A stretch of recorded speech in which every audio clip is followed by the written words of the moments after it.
শেখ হাসিনার অবৈধ সম্পদের অনুসন্ধান শুরু করেছে দুদক। এদিকে সরকারের ভেতর বাইরে অস্থিরতা দৃশ্যমান হতে শুরু করেছে বলছেন তারেক রহমান। জানাবো গণতন্ত্র ফিরিয়ে আনার একমাত্র উপায় দ্রুত জাতীয় নির্বাচন বলছেন মঈন খান। জানিয়ে দিব বিএনপিতে যোগ দিতে পারবেন নির্যাতন না করা আওয়ামী লীগের সমর্থকরা বলছেন আমির খসরু। এবং সর্বশেষ জানাবো অবৈধ ভারতীয়দের নিয়ম মেনে ফেরত পাঠাবে বাংলাদেশ বলছে স্বরাষ্ট্র উপদেষ্টা। শুনছিলেন সংবাদ শিরোনাম, এবারে বিস্তারিত। শেখ হাসিনার অবৈধ সম্পদের অনুসন্ধান শুরু করেছে দুদক। ছাত্র জনতার তীব্র আন্দোলনে গত বছরের 5ই আগস্ট ক্ষমতাচ্যুত সাবেক প্রধানমন্ত্রী শেখ হাসিনার অবৈধ সম্পদের অনুসন্ধান শুরু করেছে দুর্নীতি দমন কমিশন। অনুসন্ধানকারী দল শেখ হাসিনার স্থাবর অস্থাবর সম্পদের হিসাব ও তার আয়কর নথি যাচাই বাছাই করে প্রকৃত তথ্য উদ্ঘাটন করবে। এর আগে প্লট জালিয়াতি, বিদেশে অর্থ পাচার, প্রকল্পের অর্থ লুটপাটের একাধিক অনুসন্ধান দুদকে চলমান রয়েছে। ইতোমধ্যে পূর্বাঞ্চলে প্লট জালিয়াতির মামলায় চার্জশিট দাখিল করলে আদালত শেখ হাসিনার বিরুদ্ধে গ্রেপ্তারি পরোয়ানা জারি করেছে।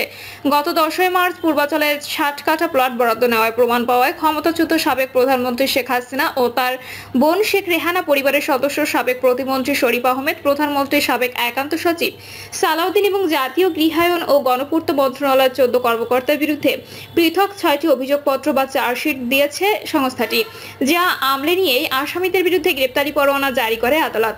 এছাড়া বিগত 15 বছরের শাসনামলে দেশের বিভিন্ন স্থানে বিমানবন্দর উন্নয়ন যাদের কাজের নামে হাজার হাজার কোটি টাকা লুটপাটের অভিযোগে ক্ষমতাচ্যুত প্রধানমন্ত্রী শেখ হাসিনা, বেসামরিক বিমান ও পর্যটন মন্ত্রণালয়ের সাবেক প্রতিমন্ত্রী মোহাম্মদ মাহবুব আলী এবং একই মন্ত্রণালয়ের সাবেক সচিব মোকাম্মেল হককে জিজ্ঞাসাবাদের জন্য তলব করেছিল দুদক।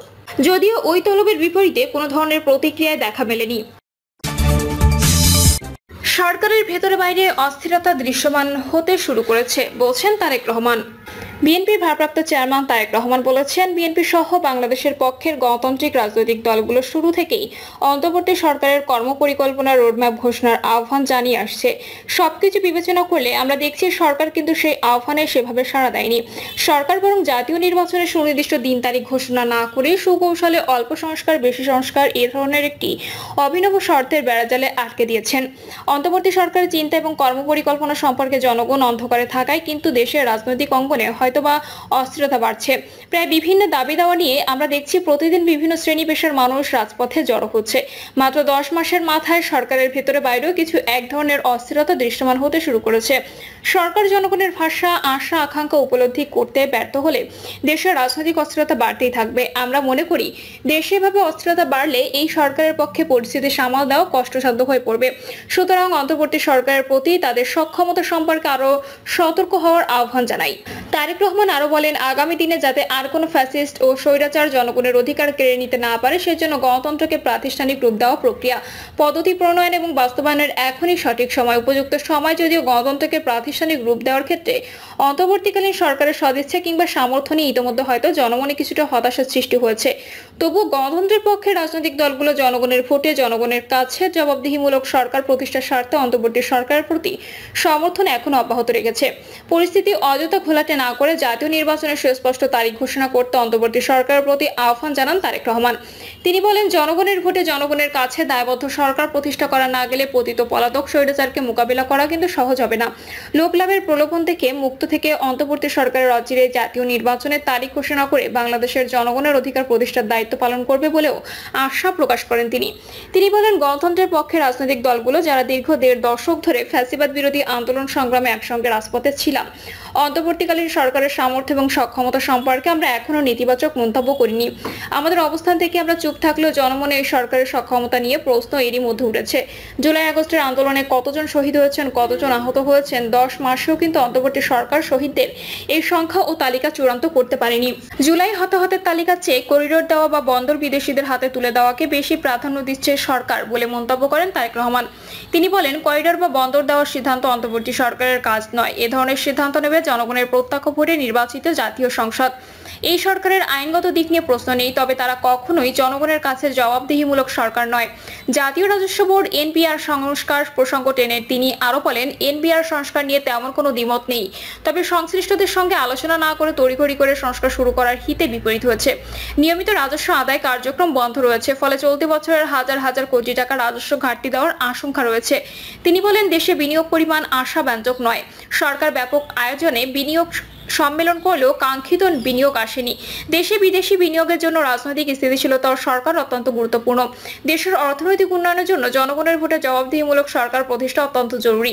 তারেক রহমান বলেন, সরকার কোনো এলিট ক্লাব বা কর্পোরেট প্রতিষ্ঠান নয়। সরকার অবশ্যই একটা প্রাতিষ্ঠানিক প্রতিষ্ঠান এবং দেশের নাগরিকদের সরাসরি অংশগ্রহণ নিশ্চিত থাকতে হবে। গণতান্ত্রিক শক্তিকে উপেক্ষা করে বিরাজনীতিকরণ উৎসাহিত করলে ব্যক্তি বিশেষ লাভবান হতে পারে, কিন্তু জনগণই বেশি ক্ষতিগ্রস্ত হয়।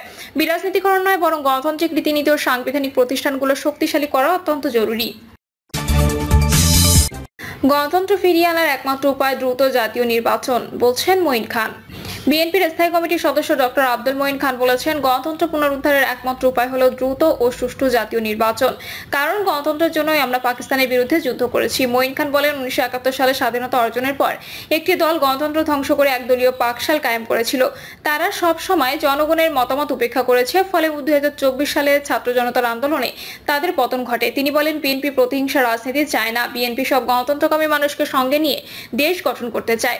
মঈন খান বলেন, গণতন্ত্র ব্যতীত পৃথিবীর কোনো জাতি মাথা তুলে দাঁড়াতে পারেনি। একদলীয় শাসনে ক্ষমতা দেখানো যায়, কিন্তু মানুষের ভালোবাসা পাওয়া যায় না। সে কারণে বিএনপি কখনো প্রতিহিংসার রাজনীতিতে বিশ্বাস করে না। বিএনপি বাংলাদেশের সবার স্বাধীনতা, মানুষের কথা বলা ও মিডিয়ারও স্বাধীনতা চায়।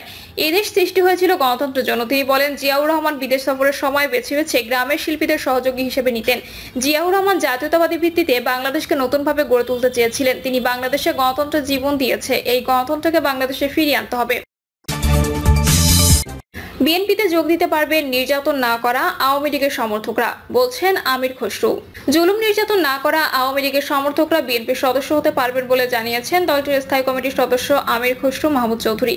তিনি বলেন, সদস্য করার সময় আমাদের খেয়াল রাখতে হবে, সামাজিকভাবে অগ্রহণযোগ্য চাঁদাবাজ, সন্ত্রাসী, দুর্নীতিবাজ ব্যক্তিকে দলে নেওয়া যাবে না, যাদের কারণে আমাদের ভোট কমে যাবে। আর আওয়ামী লীগের সমর্থক ছিল কিন্তু বিএনপির কার্যক্রমে বাধা দেয়নি, আমাদের উপর জুলুম করেনি, উল্টো ভেতরে ভেতরে আমাদের সহযোগিতা করেছে, তাদের দলে নিতে কোনো সমস্যা নেই। বিএনপির সদস্য হতে হলে প্রকাশ্যে যোগ দিতে হবে জানিয়ে আমির খসরু বলেন, গোপনে কাউকে সদস্য করা যাবে না। বিএনপিতে যোগ দিতে হলে ঘোষণা দিতে হবে এবং প্রকাশ্যে যোগ দিতে হবে। তাই এই জায়গাতে আমাদের সঠিকভাবে সিদ্ধান্ত নিতে হবে। এই দুই শ্রেণী বাদ দিয়ে বাকিরা সহজভাবে আমাদের সদস্য হতে পারবেন। তিনি বলেন, যারা আমাদের সঙ্গে হাঁটলে ভোট কমে যাবে, এই লোক ব্যক্তিদের দূরে রাখবেন। এই মেম্বারশিপ করতে গিয়ে আমরা চেষ্টা করব বৃহত্তর অংশকে আমাদের মেম্বারশিপের আওতায় নিয়ে আসার জন্য, কারণ এটা দেশের বৃহত্তর দল। তাই দেশের বৃহত্তর অংশ যাতে বিএনপির সদস্য হয়, এটা সবাইকে মাথায় রাখতে হবে। দলের নেতাকর্মীদের উদ্দেশ্যে তিনি বলেন, মেম্বারশিপ দিনের আলোতে করতে হবে, অন্ধকারে নয়। দিনের আলোতে আজ আমরা এখানে করছি, আপনারাও প্রতিটি শহর, থানা, ইউনিয়নে এ ধরনের মেম্বার করবেন। যারা বিএনপির সদস্য হবে আমরা চাই তারা দিনের আলোতেই হোক। এখানে কোনো লুকোচুরি নেই। একদিকে পুরুষের লাইন থাকবে, আরেকদিকে নারীর লাইন থাকবে। এটা দৃশ্যমান হতে হবে, সামাজিক যোগাযোগ মাধ্যমে দিতে হবে। এটা একটা আন্দোলন, শুধু মেম্বারশিপ না, এটাকে আন্দোলন হিসেবেই নিতে হবে। আর আমাদের কথাগুলো মানুষের কাছে যেতে হবে। বিএনপির এই শীর্ষ নেতা বলেন, সদস্য নবায়নের মাধ্যমে বিএনপি নতুন যাত্রা শুরু হয়েছে। আপনারা হচ্ছেন প্রত্যেকটি এলাকার নোঙর, মানে যেভাবে নোঙর জাহাজ ধরে রাখে, আপনারা বিএনপি জাহাজটাকে ধরে রাখবেন। তাই আপনাদের কাজটা সঠিকভাবে করতে হবে। এটার উপর নির্ভর করছে আগামী দিনে বিএনপি রাজনীতি, এগিয়ে যাওয়া, নির্বাচন, বাংলাদেশ গড়ার অনেক বড় দায়িত্ব। কিন্তু সবাই কষ্ট করে এই দায়িত্বটা যথাযথভাবে পালন করবেন। এটাই বিএনপির ভবিষ্যৎ। এটা শুধু বিএনপির সদস্য নবায়ন নয়। অবৈধ ভারতীয়দের নিয়ম মেনে ফেরত পাঠাবে বাংলাদেশ, বলছে স্বরাষ্ট্র উপদেষ্টা। স্বরাষ্ট্র উপদেষ্টা লেফটেন্যান্ট জেনারেল জাহাঙ্গীর আলম চৌধুরী বলেন, আমার কাছে পুঁশির উস্কানিমূলক কার্যক্রম মনে হচ্ছে না। তখন অবৈধ ভারতীয়দের বিষয়ে জানতে চাইলে তিনি বলেন, বাংলাদেশে অবৈধ ভারতীয় একেবারে নেই, এমন কথা বলবো না। সবাইকে অনুরোধ করবো এই বিষয়ে সরকারকে জানালে নিয়ম মেনে তাদের ভারতে পাঠানো হবে। স্বরাষ্ট্র উপদেষ্টা আরো বলেন, বাংলাদেশে কেউ ইন্ডিয়ায় থেকে থাকলে তাকে প্রপার চ্যানেলে পাঠাতে বলা হয়েছে। ইন্ডিয়ার যারা বাংলাদেশে আছে তাদের কিন্তু আমরা প্রপার চ্যানেলে পাঠিয়ে থাকি, আমরা কাউকে পুশব্যাক করি না। তিনি জানান, শনিবার ব্রাহ্মণবাড়িয়া সীমান্তে বিএসএফ পুশিং চেষ্টা করেছে, কিন্তু বিজিবির সঙ্গে আনসার ও জনগণের সমন্বিত প্রতিরোধের কারণে তারা ব্যর্থ হয়েছে।